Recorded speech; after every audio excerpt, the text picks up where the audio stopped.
She was sitting alone on a city bench when a billionaire's daughter suddenly whispered, "Daddy, she has my necklace." Two identical lockets. Two little girls who had never met. And one man forced to face a truth someone had hidden for 10 years. The spring sun washed over downtown Seattle, turning glass buildings into mirrors of light. Julian Ashford walked at an easy pace, his hand wrapped gently around his daughter's. Saturdays were sacred.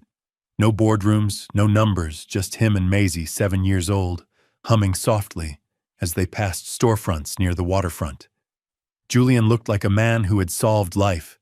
Tailored navy coat, calm posture, a billionaire who had mastered control. But Maisie suddenly stopped. Her fingers slipped from his hand.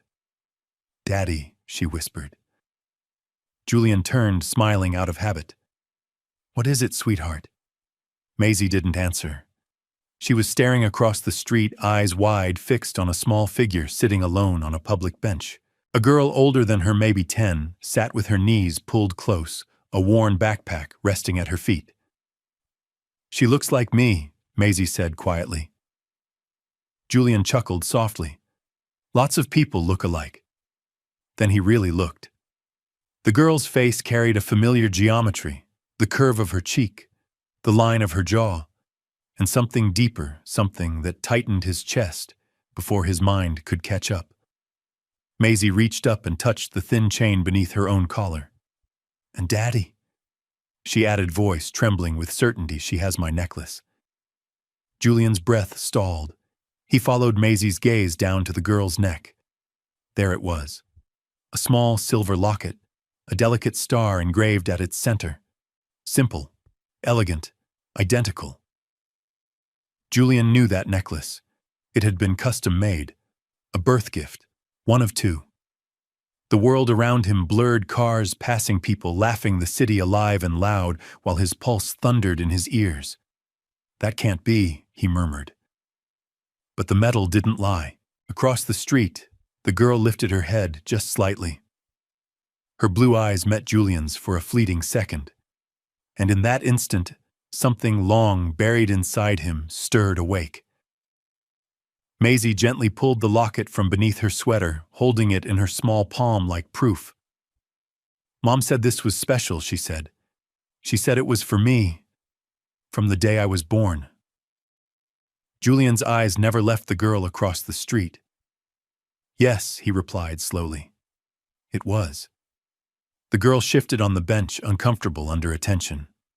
Her fingers curled instinctively around her own necklace, hiding it beneath the collar of her faded jacket. But Julian had already seen enough.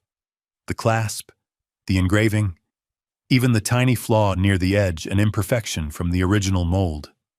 One of two. His heart pounded not with fear, but with a sharp electric recognition. "Daddy," Maisie asked, "why does she have one too?" Julian swallowed. "I don't know," he said honestly. Across the street, a pedestrian light changed. Cars slowed. Julian hesitated only a second before stepping forward, raising his hand, not a command, not a demand, just a signal of presence.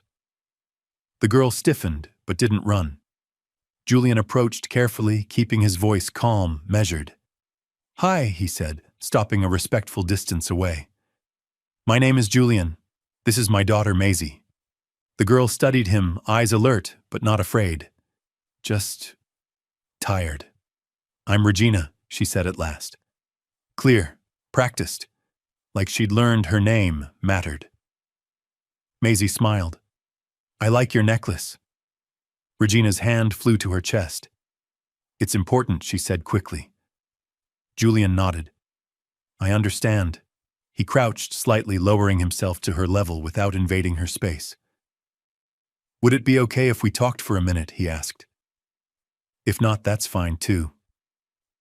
Regina hesitated, then she nodded once. "Okay," she said, "but just a minute." And as she lifted her chin, the light caught her eyes. The same blue as Maisie's, the same blue as his.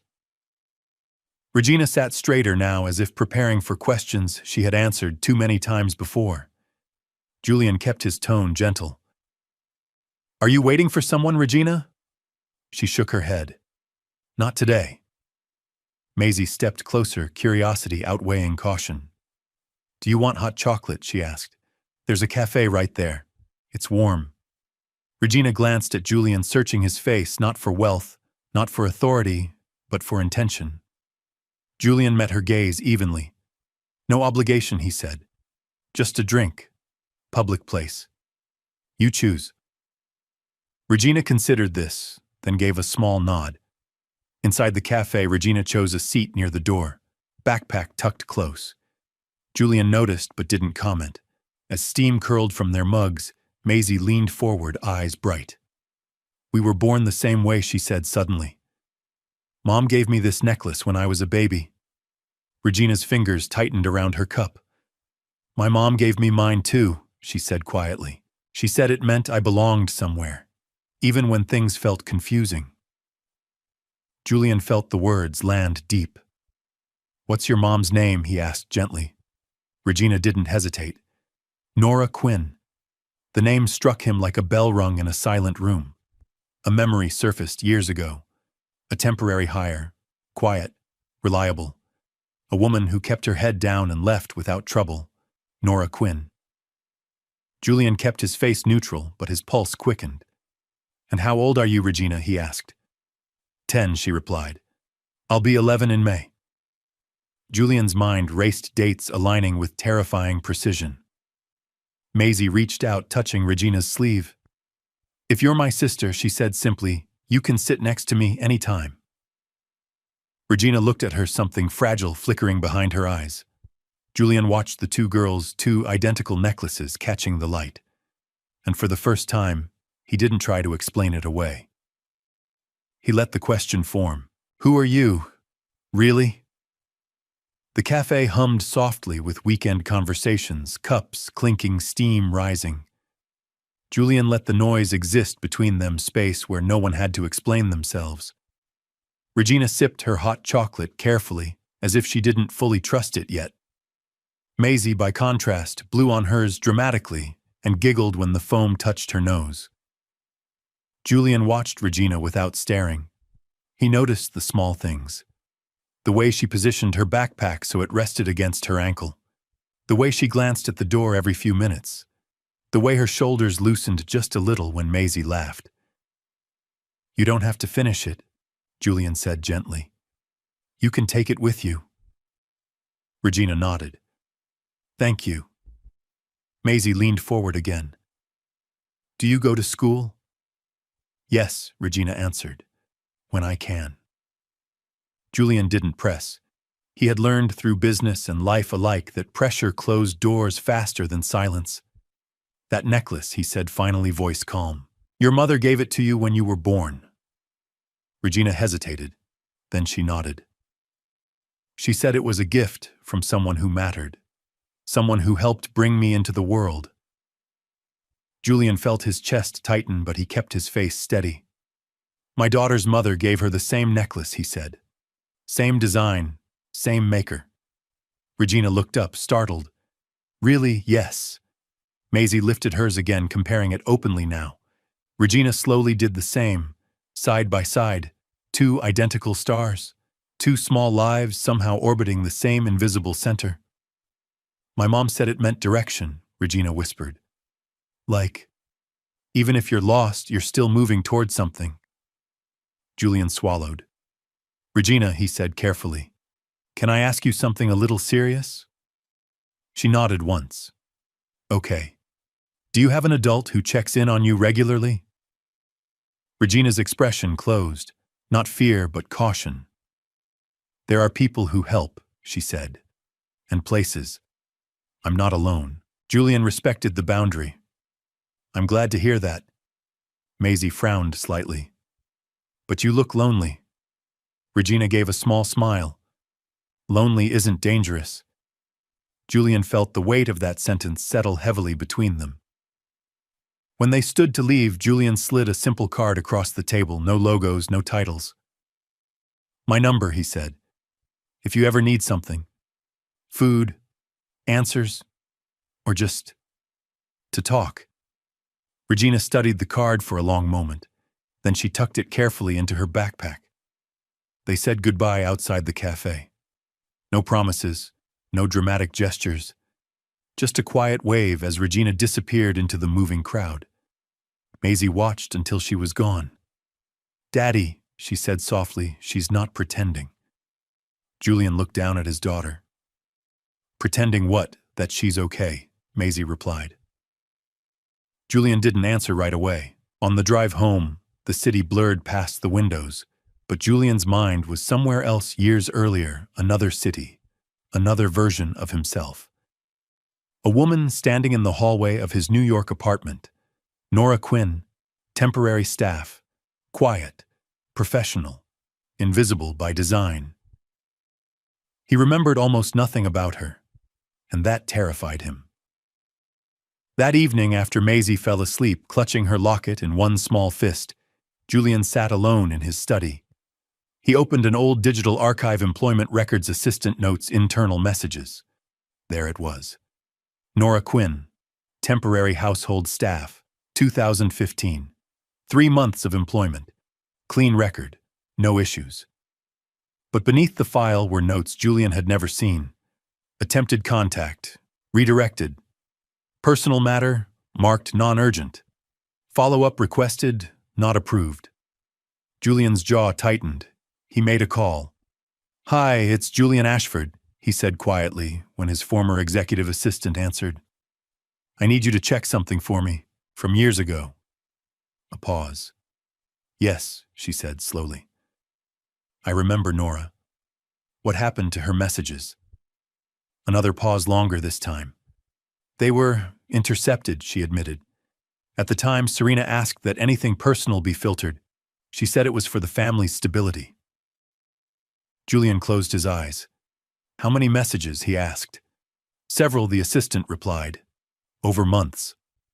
When the call ended, Julian sat in silence. Across town, Regina lay awake in a borrowed bed, fingers wrapped around her necklace. 2 people, 2 lives. One silence that had lasted nearly a decade. And somewhere between them, a truth waited, patient, relentless. The next afternoon, Julian returned to the same public square. This time, he didn't come alone. Maisie skipped beside him, holding a small paper bag. Inside were pastries and 2 extra napkins just in case. "What if she doesn't come?" Maisie asked. "Then we tried," Julian replied. "Trying matters." They waited. 10 minutes passed, then 20. Julian began to think Regina wouldn't appear. Then he saw her. Same jacket, same careful steps, same backpack pulled close. Regina stopped when she noticed them, clearly weighing her options. Maisie waved enthusiastically. "Regina, we saved you one." Regina approached slowly. "I didn't promise." Julian smiled. "You don't owe us anything." They sat on a bench beneath a row of budding trees. Birds moved overhead, unaware of the quiet gravity unfolding below. "I looked into some things," Julian said gently. "About your mother." Regina stiffened. "Why? Because I believe she tried to reach me," he replied. "And I didn't know." Regina studied his face, searching for dishonesty. "My mom said that too," she said quietly. "She said you never answered." But she didn't sound angry, just tired. Julian nodded. "That sounds like her." Regina blinked. "You remember her, not as well as I should," Julian admitted. "But I want to know more, about you, about her." Maisie leaned closer to Regina. "If you want." Regina looked at both of them, at the identical necklaces resting against 2 very different lives. "What happens if the truth is?" Big Regina asked. Julian answered without hesitation. "Then we handle it carefully.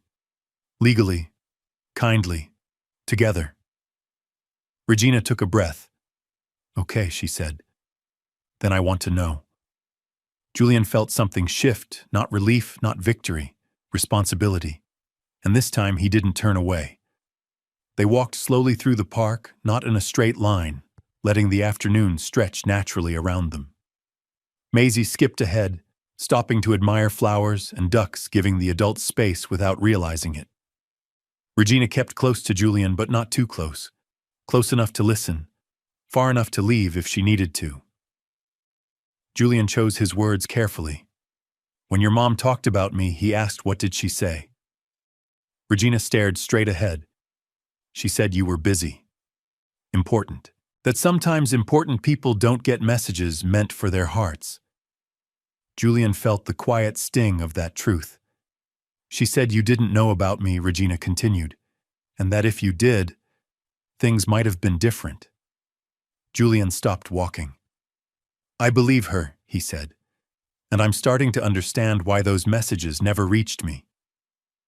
Regina turned to him, eyes sharp. You mean someone stopped them? Yes. On purpose, Julian nodded once. Yes. Regina absorbed that without drama. Children who had learned to survive rarely wasted emotion. My mom kept copies, Regina said.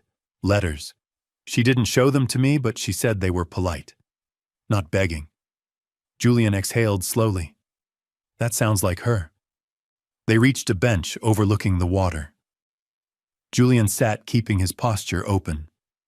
Regina, he said gently, I don't want to jump to conclusions. That wouldn't be fair to you. But there's a possibility we should explore with professionals involved. She knew what he meant. You think you're my dad, she said plainly. Julian didn't deny it.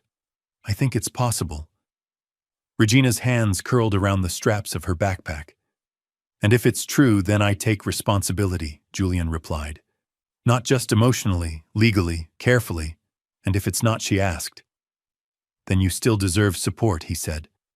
And answers. Maisie ran back over, breathless. Are we talking about secrets? She asked. Regina nodded faintly. Big ones. Maisie thought for a moment. Mom says secrets feel smaller when grown-ups don't lie. Julian smiled sadly. Your mom is right. Regina studied the identical necklaces again, the stars catching the light. Okay, she said finally. I want to know the truth, but not like a show, not fast. Julian met her gaze. We'll do it the right way. For the first time, Regina nodded without hesitation. They met the next day at Dr. Layla Park's clinic. A bright, calm space filled with drawings and soft colors intentionally designed to put children at ease. Regina noticed everything. The open door, the clear explanations, the fact that no one rushed her. Dr. Park knelt to Regina's level. Hi, Regina. I'm Layla. I help kids and families understand medical things in a safe way. Regina studied her carefully. You're not here to decide where I live. No, Dr. Park said gently. Only to help answer a question if you want. Julian stayed seated, hands visible, posture neutral. He didn't hover. He didn't direct. Can you explain the test again? Regina asked. Dr. Park smiled. Of course, it's a simple cheek swab. It doesn't hurt. It only tells us whether you and Julian share DNA. You can stop at any time. Regina looked at Julian. And you won't use it against me. Julian shook his head. I wouldn't do that to any child, especially not you. Maisie reached for Regina's hand. I did it too, she said proudly. It tickled. Regina almost smiled. After a long moment, she nodded. Okay. The swab took seconds. No drama, no tears, just quiet gravity. When it was done, Regina sat back exhaling. So now we wait, she said. Yes, Dr. Park replied. A few days. Outside, Regina lingered on the steps. Waiting is hard, she admitted. It makes your brain louder, Julian nodded. Then while we wait, we do normal things. Safe things. Like what? Like food, Maisie said immediately. And homework. And movies with subtitles. Regina glanced at Julian. You're not promising anything. I'm promising honesty, Julian said. And effort. Regina considered that. Effort counts, she said quietly. As she walked away, Julian noticed something different. Regina didn't look back this time. She walked forward. Julian didn't sleep much while they waited. At night, he sat in his study rereading scanned copies of Nora Quinn's letters, her careful handwriting, her restraint, her dignity. No accusations, no demands, only hope. On the third morning, Dr. Park called. "Julian," she said softly, "the results are clear." He closed his eyes. "There's a 99.999% probability of paternity." For a moment, Julian couldn't speak. Not because he was shocked, because he wasn't. "Thank you," he finally said, "for handling this gently." When he hung up, the weight of it settled fully. He had a daughter, and she had been growing up without knowing him. Julian didn't rush to celebrate. He didn't post-call or announce. He called Regina. "I have the results," he said. "Would you like to hear them today or later?" There was a pause on the line. "Today," Regina replied, "but not over the phone." They met again at the park. Julian told her plainly. No theatrics, no apologies that tried to erase time. "It's true," he said. "I'm your father." Regina nodded once. "Okay," she said. "So, what happens now?" Julian exhaled. "Now we move slowly. We involve the right people. We make sure you're safe. And we listen to what you want." Regina stared at the water. "I don't know how to be someone's daughter," she said. "Not like Maisie." Julian felt his chest tighten. "I don't know how to suddenly be a father to a 10-year-old, he admitted. "But I'm willing to learn with you." Maisie stepped between them, holding both their hands. "Families can learn," she said simply. Regina looked down at their joined hands. Two identical necklaces rested against three very different hearts. For the first time, she didn't pull away. She stayed. Julian didn't tell Regina what to do next. Instead, he asked. They sat in a quiet meeting room at Dr. Park's clinic, sunlight filtering through frosted glass. Maisie colored at a small table nearby, humming to herself, unaware of how carefully the adults were choosing each word. "Regina," Julian said, keeping his voice steady now that we know the truth, "the most important thing is your safety. That means involving the right people." Regina's shoulders tensed immediately. "Like, authorities, yes," Julian replied, "but not in a way that takes control away from you, in a way that protects you." Dr. Park nodded. "My role is to make sure Regina is healthy and supported. Nothing more." Regina looked from one adult to the other. "People always say that," she said, "and then they change the rules." Julian leaned forward, slightly careful not to crowd her. "That's why I want everything done openly, with a social worker present, with a lawyer who specializes in family law. No shortcuts." Regina studied his face. She had learned how to read adults early, learned which ones liked power and which ones respected boundaries. "And if I say no to something?" she asked. Then we paused, Julian said without hesitation. "Your consent matters." That answer seemed to surprise her. Maisie looked up from her coloring. "Does this mean Regina can come to my school someday?" Julian smiled softly. "If Regina wants to." Regina didn't respond right away. She stared at the table, fingers tracing an invisible line. "My mom used to say," she murmured, "that the safest people are the ones who don't rush." Julian felt the weight of that. "Then we won't rush," he said. Later that afternoon, Julian made the call to Miss Ramirez, a licensed social worker recommended by Dr. Park. He explained the situation clearly, no embellishment, no minimization. When he hung up, he turned back to Regina. "This doesn't change how I see you," he said. "It just makes things official." Regina nodded slowly. "Official sounds solid," she said. For the first time since learning the truth, Julian allowed himself a breath. Not relief, commitment. That evening, after Regina had returned to her temporary lodging, Julian sat alone in his study and stared at his phone. There was one call he could no longer delay. Serena answered on the third ring. "What is this about, Julian?" she asked sharply. "It's about a child," he replied. "A child you knew about." Silence followed, then a controlled exhale. You're overreacting. I'm reacting to the truth, Julian said evenly. Regina is my daughter. Serena laughed once short, disbelieving. You can't be serious? I am, Julian replied. And the DNA confirms it. Another pause. Longer this time. I was protecting Maisie, Serena said at last. Protecting our family. You were protecting an image, Julian countered. At the expense of a child. Serena's tone hardened. Do you have any idea what this will do to your reputation? To the firm, Julian leaned back, suddenly calm.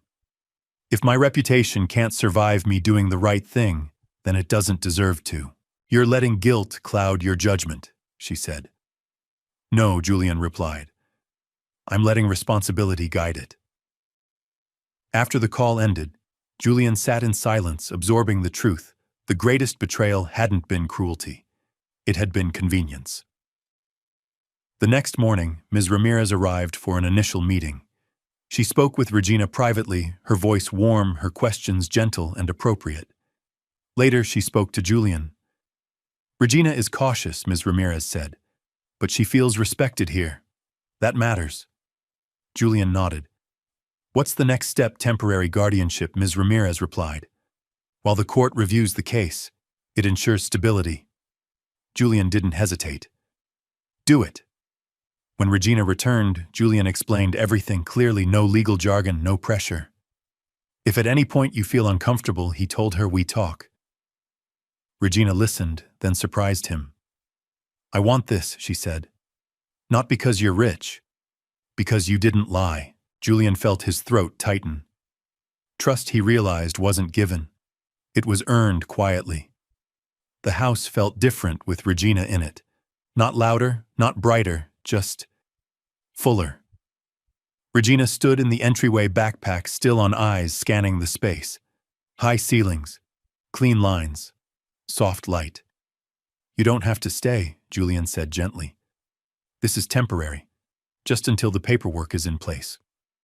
Regina nodded. I know. Maisie tugged at her sleeve. Do you want to see my room? Regina hesitated, then nodded. As Maisie chattered excitedly, Julian watched Regina take in the details, the shelves of books, the neatly folded blankets, the absence of chaos. When Maisie opened the door to the guest room, she grinned. This can be yours, if you want. Regina stepped inside slowly. The bed was neatly made. A lamp glowed softly. Nothing extravagant, just calm. It's quiet, Regina said. That's allowed here, Julian replied. That night they ate dinner together, simple food, no ceremony. Regina ate carefully, but without fear of being watched. Later, Julian found her standing by the window holding her necklace. My mom would have liked this, Regina said quietly. Not the house. The feeling. Julian nodded. She sounds like she had good instincts. Regina looked at him, really looked at him. You're not trying to replace her, she said. No, Julian replied. Never. She seemed to relax at that. As Regina prepared for bed, she placed her backpack beside the door, habit hard to break. Julian noticed, but didn't comment. Good night, Regina, he said softly. She paused. Good night. Julian. It wasn't Dad, but it was a beginning.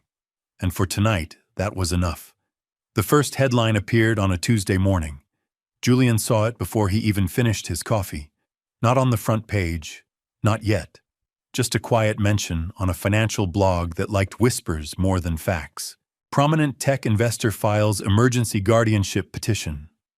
No name, no child mentioned. But Julian knew how these things worked. By noon, his phone was vibrating nonstop, partners asking vague questions, advisors suggesting caution, people suddenly concerned about optics. He ignored them all.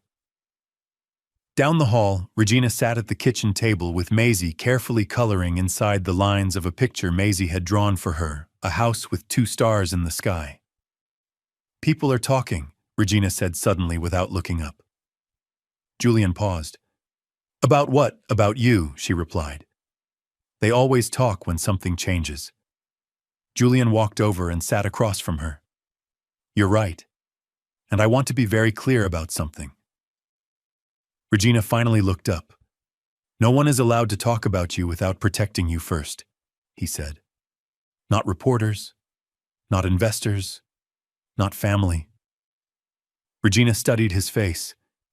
Even if it costs you things, Julian didn't hesitate. Especially then. That afternoon, Julian met with Graham Pierce, his family attorney.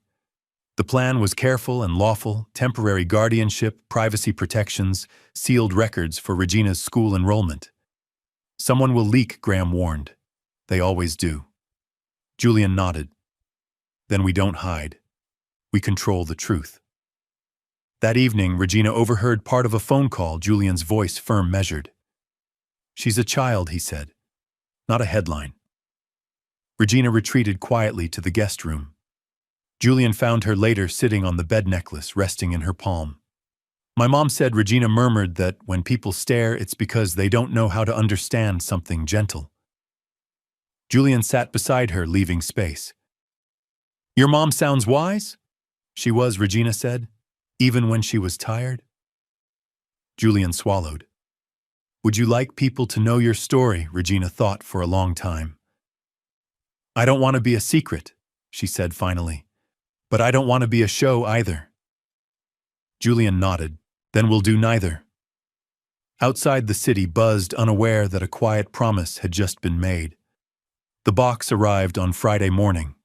It wasn't large, just plain cardboard, reinforced at the corners, handled with unusual care. Julian knew what it was the moment he saw the return label. Inside were the contents of a small storage unit secured years ago in Nora Quinn's name, quietly paid for until the fees stopped after her passing. Julian didn't open it alone. He waited until Regina came home from a short walk with Maisie. This belongs to your mom, he said gently. You decide when and how to look. Regina's hands trembled slightly as she knelt beside the box. Inside were photo albums, a faded sweater, a chipped mug with a painted star, and at the bottom, 3 worn journals tied together with a soft ribbon. Regina picked them up like they might vanish if she held them too tightly. She used to write at night, Regina whispered. When she thought I was asleep, Julian stepped back. I'll give you privacy. Later that afternoon, Regina found him in the study. Can I show you something, she asked. Julian nodded immediately. She opened one of the journals to a marked page and handed it to him. Nora's handwriting was neat, deliberate. Regina asked about her father today. I told her the truth, that he didn't know about her, that he wasn't unkind, just unreachable. I hope someday he finds her, and when he does, I hope he sees her strength before he sees his guilt. Julian's vision blurred. She never blamed you, Regina said quietly. She just wanted me to be okay. Julian closed the journal gently. She gave you more than okay. That night, Regina placed one of the photo frames on her desk, a picture of Nora smiling, tired, but proud. Maisie helped her straighten it. She looks kind, Maisie said. She was, Regina replied. She believed in quiet things. Julian watched from the doorway, something inside him reshaping itself, not with pain, but with purpose. The full story broke the following week. Not scandalized, not softened, just honest. Julian chose one journalist, someone known for restraint.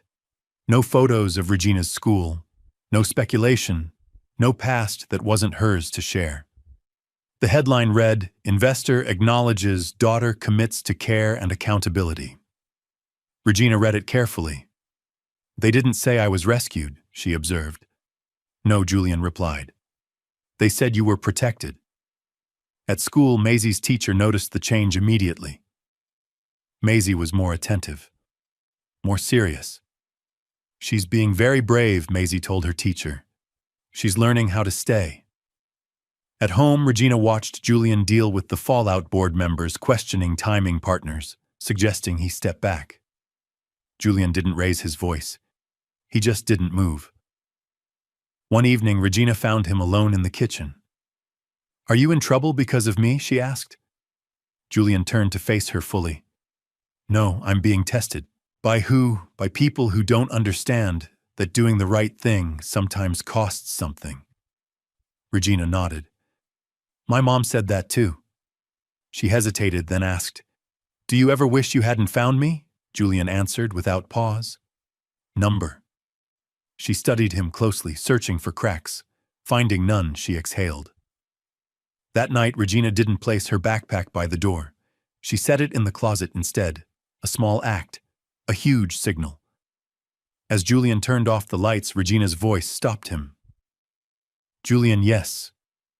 Someday, she said carefully. I might call you Dad. Julian smiled, warmth spreading through him. Someday, he replied. I'll be here. And for the first time, Regina believed it. The courthouse didn't feel intimidating to Regina the way she had imagined. It was quiet, almost ordinary. No raised voices, no dramatic gestures, just polished floors, soft footsteps, and adults speaking in careful tones. Julian walked beside her, not ahead. He didn't rush her through the metal detector or guide her by the shoulder. He let her walk at her own pace. You're not on trial, he reminded her gently. No matter what happens. Regina nodded, fingers brushing the silver locket at her throat. I know, she said. I just want them to listen. They met Judge Elaine Porter privately first, as arranged, no audience, no pressure. The judge's office was warm, decorated with plants and framed drawings from children. Judge Porter smiled kindly. Hello, Regina. I'm glad you came. Regina sat straight in her chair. Thank you for seeing me. I'd like to hear how you feel, the judge said. There are no right or wrong answers. Regina took a breath. I feel safe where I am, she said. I go to sleep without worrying about tomorrow, and I go to school knowing someone will come back for me. The judge nodded, and Julie and Regina glanced toward the door. He doesn't rush me. He explains things, and he doesn't try to replace my mom. Judge Porter's expression softened. That matters, she said. The formal hearing that followed was brief and respectful. Reports from Ms. Ramirez were read. Dr. Park's evaluation was submitted. Julian's preparations, school enrollment, counseling, stability were documented clearly. No accusations, no spectacle. When the judge spoke again, her voice was steady. Based on the evidence and the child's expressed wishes, the court grants full legal custody to Julian Ashford. Julian closed his eyes. Regina didn't cry. She simply let out a breath she had been holding for years. Outside the courthouse, sunlight spilled across the steps. Maisie ran to Regina, hugging her carefully. You're staying. Regina nodded. I am. Julian knelt in front of her. It's official, he said, but nothing changes unless you want it to. Regina looked at him for a long moment. Then she said quietly, Can we go get pizza? Julian laughed, emotion breaking through at last. Yes, he said, we can do that. The Ashford estate stood just outside the city, framed by old trees and long stone paths. Regina had seen houses like this in movies. She hadn't expected one to open its doors to her. Julian noticed the way her steps slowed as they approached. You don't have to impress anyone, he said softly. Just be yourself. Regina gave a faint smile. I'm still learning how. Inside, Vivian Ashford rose from her seat immediately. Elegant, calm, observant. So this is Regina, she said warmly. Welcome. Regina nodded politely. Thank you, ma'am. Vivian corrected her gently.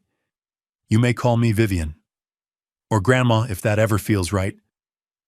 Across the room, Edmund Ashford, Julian's father, stood with his hands folded behind his back. He studied Regina carefully, not with suspicion, but with gravity. You have Ashford eyes, he said at last. They run in the family. Regina blinked. My mom used to say that too. That was all it took. Dinner passed quietly. No probing questions, no awkward pauses, just conversation books, school favorite foods. Vivian asked Regina about her interests. I like drawing maps, Regina said. Imaginary ones. Edmund smiled slightly. Then you come from builders. That tracks. Later, Vivian showed Regina a small library. Every Ashford child has a shelf, she said, for the stories that shaped them. Regina traced the spines carefully. Can I put my mom's journals there? Vivian nodded. They belong wherever you feel closest to her. On the drive home, Regina stared out the window. They're kind, she said, surprised. Julian smiled. They're learning too. Regina considered that. Learning feels better than surviving, she said. Julian glanced at her. It does. That night, Regina placed the last of her things into the dresser. The journals rested safely on the shelf. The framed photo of her mother sat on the desk beside a small lamp. Maisie padded in wearing pajamas covered in stars. Do you want to see something cool? She asked. She held up her necklace. Regina lifted hers too. They lay side by side on the bed, two identical lockets catching the light. Mom said Maisie whispered that she gave me mine so I'd never feel lost. Regina nodded. My mom said the same. Julian watched from the doorway, chest tight with emotion. Later, Regina found him in the living room. Julian, she said. He turned. Yes, she hesitated, then spoke carefully. I don't want to forget my mom. You never will, he said immediately. And you never have to. Regina stepped closer. But I don't want to be alone with that memory either. Julian opened his arms slowly, giving her time. She stepped into them. Just for a moment. Enough. Can I call you Dad? She asked softly. Not all the time. Just sometimes. Julian's voice caught. Anytime you want. Regina smiled. That night, for the first time, Regina didn't check the door before sleeping. The house settled around her quiet, steady reel. 2 necklaces rested on 2 nightstands. 2 girls slept under the same roof. And a future once fractured by silence finally felt whole. Time did not heal everything at once. Instead, it arrived quietly, day by day, teaching Regina something she had never been allowed to practice before. Staying. The first week after the court decision felt unreal. Mornings came with structure breakfast at the same table, the same chair, the same gentle question from Julian. How did you sleep? Regina learned that this wasn't a test. There was no correct answer. Some mornings she slept deeply wrapped in unfamiliar calm. Other mornings she woke before dawn, heart racing for no clear reason, instinctively listening for sounds that meant it was time to leave. On those mornings, Julian never acted surprised. Do you want tea, he'd ask? Or just company? Sometimes Regina chose tea. Sometimes she just sat across from him, silent, grounding herself in the fact that he didn't disappear when the house was quiet. Maisie adjusted in her own way. She had always been generous, but now her generosity became deliberate. She learned when to invite Regina into games and when to give her space. You don't have to play, Maisie said one afternoon, noticing Regina lingering near the doorway of her room. You can just watch. Regina nodded, relief flickering across her face. At school, Regina's first days were careful ones. Beacon Hill Elementary welcomed her with discretion. Her name wasn't announced. Her story wasn't explained. She was just new. Some children were curious. A few whispered. One boy asked too many questions. Regina handled it with quiet honesty. I live with my dad now, she said simply. That's all. At pickup, Regina watched through the school window until she spotted Julian's car. Every day it was there. Every day he stepped out. By the end of the second week, she stopped counting the minutes. One evening, Dr. Park visited for a routine check-in. She spoke with Regina privately, then joined Julian in the kitchen. She's doing well, Dr. Park said. But healing isn't linear. Julian nodded. I'm not expecting it to be. Dr. Park smiled.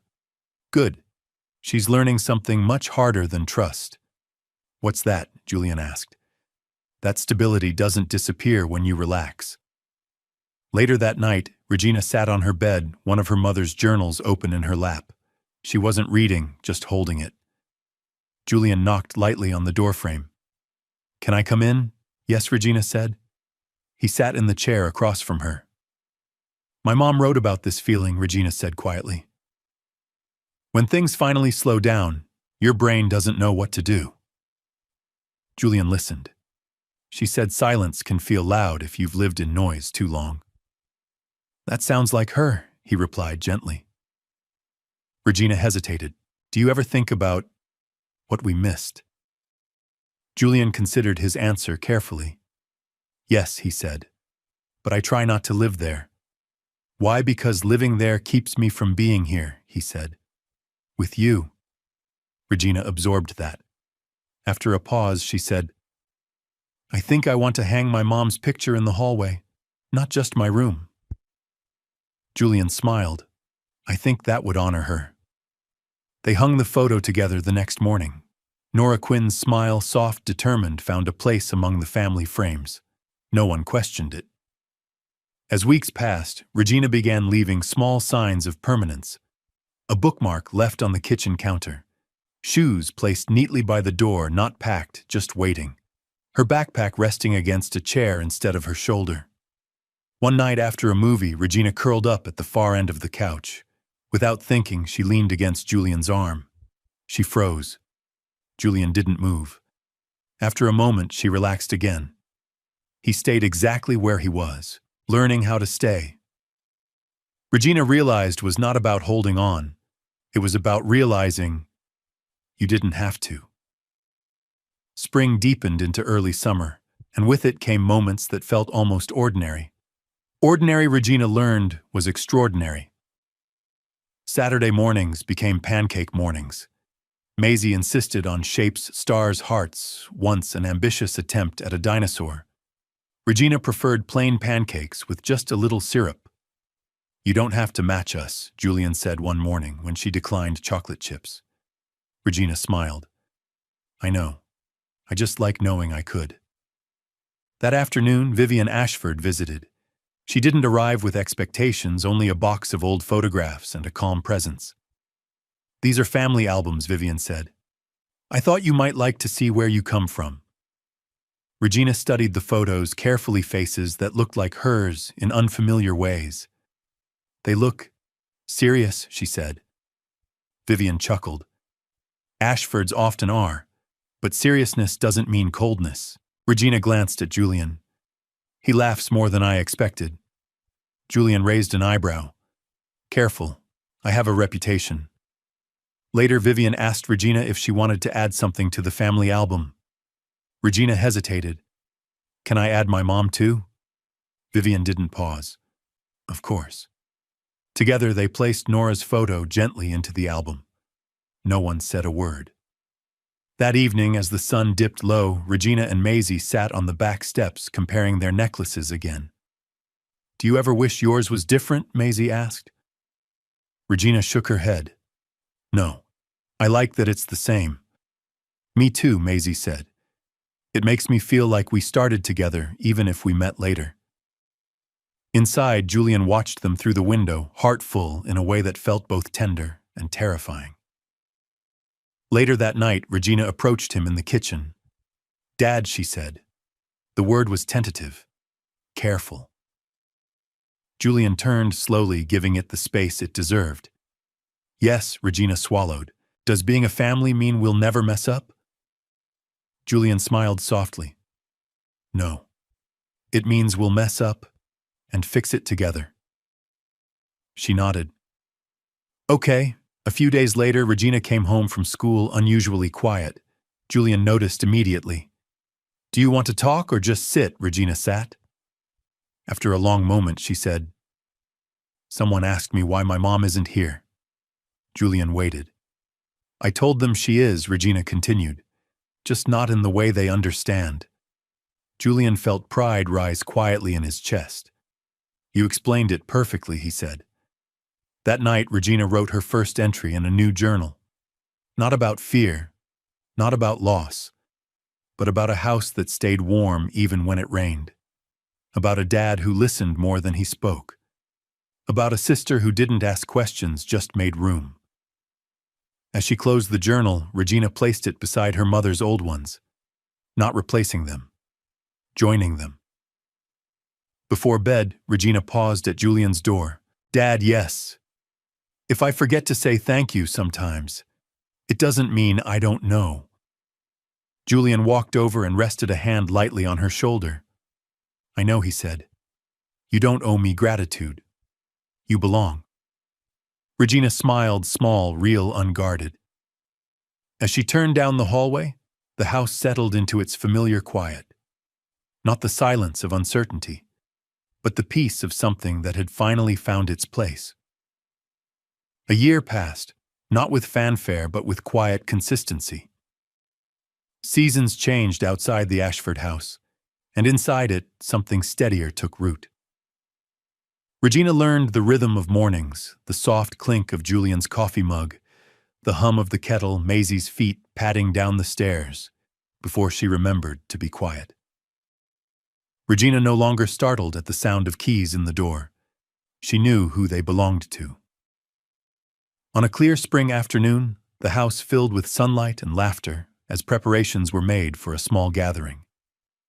Nothing extravagant. Just family. Just intention. Julian stood at the dining table folding place cards with care. Maisie insisted on decorating each one with tiny stars. Regina watched for a moment, then joined in drawing a compass beside her name. "Why a compass?" Maisie asked. Regina smiled. "Because it points home." The doorbell rang. Vivian arrived first carrying a bouquet of fresh flowers. Edmund followed holding a thin leather-bound book. "For you," he said to Regina, offering it carefully. "A blank journal. For the stories you haven't written yet." Regina accepted it with both hands. "Thank you." She meant it. In the kitchen, Julian caught her reflection in the window, taller, now steadier. Her hair was healthier, her posture more relaxed. The silver locket still rested at her throat, catching the light. Its twin hung around Maisie's neck. Two identical stars. Two lives finally moving in the same orbit. Later, as the table filled and conversations layered gently over one another, Regina excused herself. She walked down the hallway and stopped in front of the framed photograph of her mother, Nora Quinn, smiling softly from the wall. "Hi, Mom," Regina whispered. "I wanted you to see this." She took a breath, grounding herself in the familiar calm. When she returned, Julian noticed something different. Regina moved with confidence, not loud, not demanding, simply present. "Ready?" he asked. She nodded. "Yeah." After dinner, Julian cleared his throat. "I want to say something," he began. The room quieted, not with expectation, but with attention. "When Regina came into our lives, we were all given a chance to learn," Julian said. "To listen better, to act with care, to choose responsibility over comfort." Regina felt a warmth spread through her chest. "I don't believe family is defined by perfection," Julian continued. "I believe it's defined by showing up again and again." He turned to Regina. "Thank you for trusting us with your courage." Regina's eyes stung, but she didn't look away. Maisie stood abruptly, raising her glass of lemonade. "To my sister," she declared, "who makes the best maps and knows where home is." Laughter rippled around the table. Regina laughed too. Later that night, after goodbyes and hugs and promises to return soon, the house grew quiet again. Not empty. Settled. Regina stood in her doorway holding the blank journal Edmund had given her. She hesitated, then knocked softly on Julian's open door. "Come in," he said. She sat across from him, journal resting on her knees. "I wrote something," she said. "Can I read it to you?" "Of course," Julian replied. Regina opened the journal and read, her voice steady. "I used to think belonging meant staying invisible, that if I didn't need too much, I could stay longer. But belonging isn't about being quiet. It's about being held even when you speak." She closed the journal. Julian didn't speak right away. He didn't need to. "That's beautiful," he said finally. "Your mom would be proud." Regina nodded. "I think she is." She hesitated, then reached into her pocket and pulled out something small, a folded piece of paper. "I kept this," she said, "from the first day we met. Julian recognized it immediately. The card he had given her. I almost threw it away, Regina admitted. I thought it might disappear if I believed in it too much. She placed it on the desk. I don't need it anymore, she said. I know where to find you. Julian felt his throat tighten. Regina, he said softly. There's something I've wanted to ask you, but only if you're ready. She looked at him calm and curious. Would you like to make it official? He asked. Your name. Regina didn't answer right away. She stood and walked to the mirror. She touched the necklace at her throat. Thought of her mother's handwriting, her quiet strength. She turned back. I want to keep Quinn, she said, because that's where I come from. Julian nodded. Of course. And Ashford, Regina continued, voice clear. Because that's where I'm going. Julian smiled, pride and gratitude flooding through him. Regina Quinn Ashford, he said. It suits you. That night, Regina placed her journal beside her mother's on the shelf. She laid the necklace carefully on her nightstand. Across the hall, Maisie did the same. 2 stars resting in the quiet. Before sleep claimed her, Regina thought of the girl she had been, the one who watched doors, counted exits, measured kindness. And then she thought of who she was now. A daughter, a sister, a girl who belonged. As the house settled into its familiar rhythm, Regina smiled. She wasn't waiting anymore. She was home. Did this story move you? Share your thoughts in the comments and rate this story from 1 to 10. Don't forget to like, share. Subscribe to the channel and click the bell icon so you don't miss other heartwarming stories. Click on the last screen to see the next emotional chapter waiting for you. See you in the next story.